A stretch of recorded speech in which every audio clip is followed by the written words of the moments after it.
Well, since I was in, I would say, middle school, I've always been chubby, as my mom keeps it. I was always like a little overweight, but I've always knew that I was bigger than the rest of my colleagues and friends.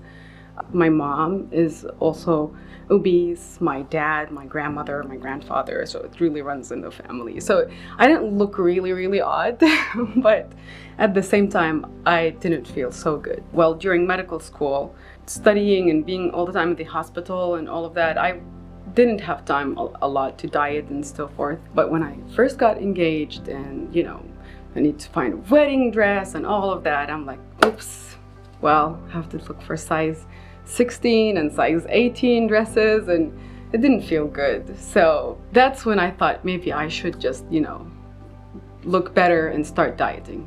So we started dieting, my husband and I, who's also big, and so we just went into the yo-yo diet. He lost 50 pounds, I lost 30 pounds.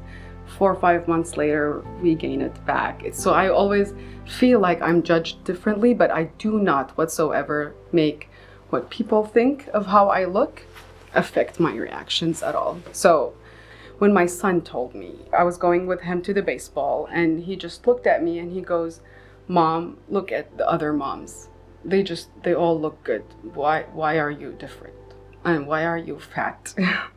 But I actually almost cried that night. It was very touchy moment for me, because I think I live for my kids. I'm very attached to them, and that word in particular made me very sensitive. Enara is the one that made me rethink what to eat and how to eat. I never knew how little I knew about food before I joined. It was just unbelievable. They're on top of us telling us what to do, but they're actually educating us. What to trust? Should I trust the labels on the food? Should I trust, Google? Or, where do I get my information from? Now, sugar is very, it tastes good, okay? It gives pleasure when you eat it. So no wonder why you crave it, right? If you get something, you eat, it feels good, you want to crave it more and more and more.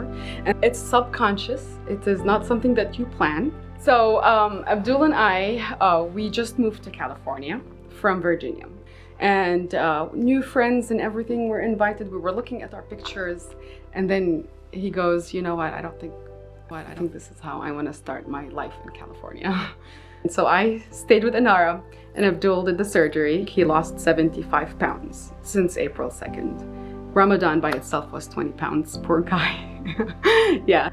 And for me, I started January 15th, 40 pounds with a PLCD and 20 pounds with the maintenance. The app with Enara is a lifesaver.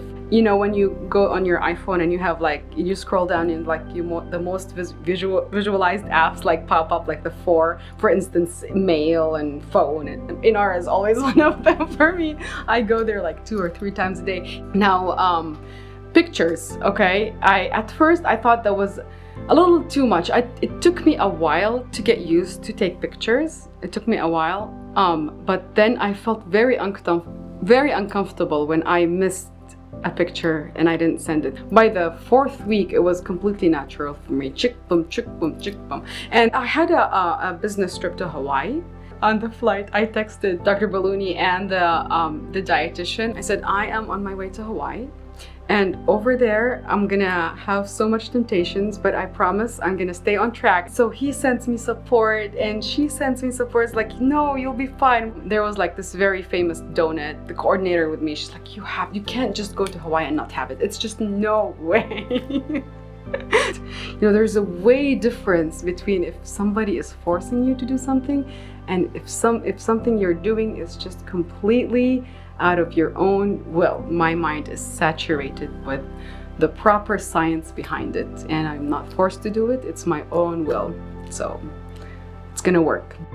I'm Ghazal, and I am 35 years old. The day before yesterday, I hit 60 pounds.